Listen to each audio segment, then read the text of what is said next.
नमस्कार दोस्तों, स्वागत है आपका शुभ एमपीपीएससी पर। मैं हूं शुभम और आज की इस वीडियो में हम भारत में देवदासी प्रथा के बारे में जानेंगे।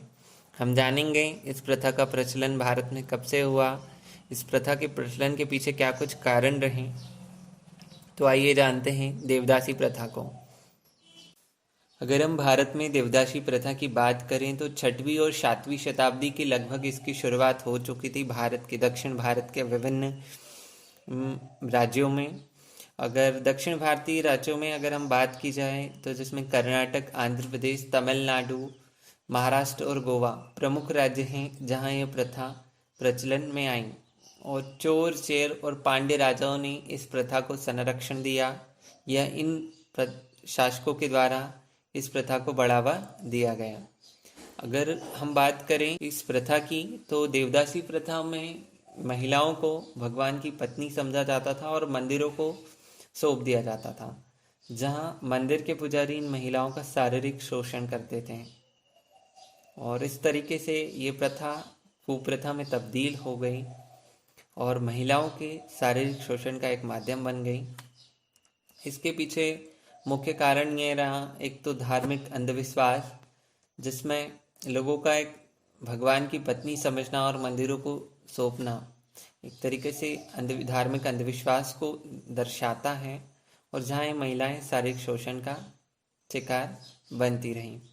वहीं एक कारण रहा गरीबी परिवार। हम ये भी देखने में आया है कि जिन परिवारों की आय या गरीबी में जो जीवन निर्वाह कर रहे हैं उन परिवारों की महिलाएं या बच्चियों को देवदासी बनने के लिए मजबूर किया जाता है, क्योंकि इन परिवारों के लिए आजीविका का साधन जुटाने के लिए देवदासियां या ये कहें इन परिवार की जो महिलाएं और बच्चियां थीं वो एक माध्यम थी इनकी गरीबी दूर करने के लिए। तो परिवार में जो गरीबी थी वो भी कम उम्र में ही माता पिता जो है मजबूर करते थे अपने बच्चियों को देवदासी बनने के लिए।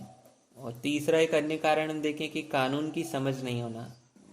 लोगों में शिक्षा का स्तर जो है इतना ठीक नहीं है कि लोगों को इतनी समझ हो कानून के बारे में।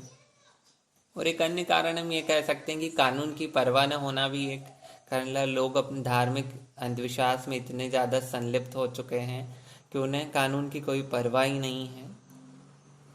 अगर बात देवदासी प्रथा में वर्तमान स्थिति की बात करें तो जो राष्ट्रीय मानवाधिकार आयोग है उसकी 2013 की जो रिपोर्ट कहती है कि भारत में 4,50,000 से भी अधिक देवदासियां अभी भी विभिन्न मंदिरों में मौजूद हैं और ये शारीरिक शोषण का शिकार बनी हुई हैं। दोस्तों, एक लोकतांत्रिक देश में कानून होने के बावजूद भी इस तरीके की रिपोर्ट आना वाकई में चौंकाने वाली बात है।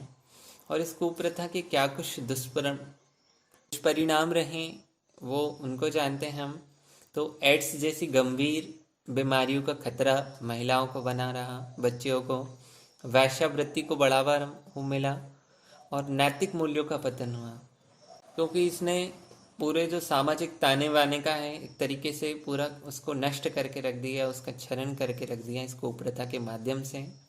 अब बात करते हैं सरकार के प्रयासों की। ऐसा नहीं है कि सरकार ने इसके लिए अभी तक प्रयास नहीं किए। कर्नाटक सरकार ने 1982 में ही इसके खिलाफ एक कानून पास किया और इस प्रथा को गैर कानूनी घोषित किया।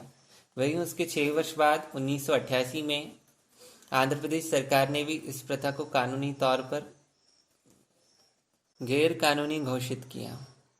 ये तो बात हुई सरकार के प्रयासों की, लेकिन इसके अलावा भी ऐसे कुछ प्रयास हम कर सकते हैं जिससे कि इस प्रथा से जो लोग पीड़ित हैं उनको हम राहत पहुंचा सकते। हमने एक कारण देखा कि गरीबी एक अन्य कारण है, क्योंकि जिन परिवारों में ये जो परिवार जो गरीब होते थे उनकी ही बच्ची और महिलाओं को देवदासी बनने के लिए मजबूर किया जा सकता है। तो हम गरीबी को दूर करने के लिए जो लोगों की बुनियादी ज़रूरतें शिक्षा, स्वास्थ्य, रोटी, कपड़ा, मकान, इस तक लोगों को पहुंच प्रदान करके भी इस प्रथा को हम ख़त्म कर सकते हैं।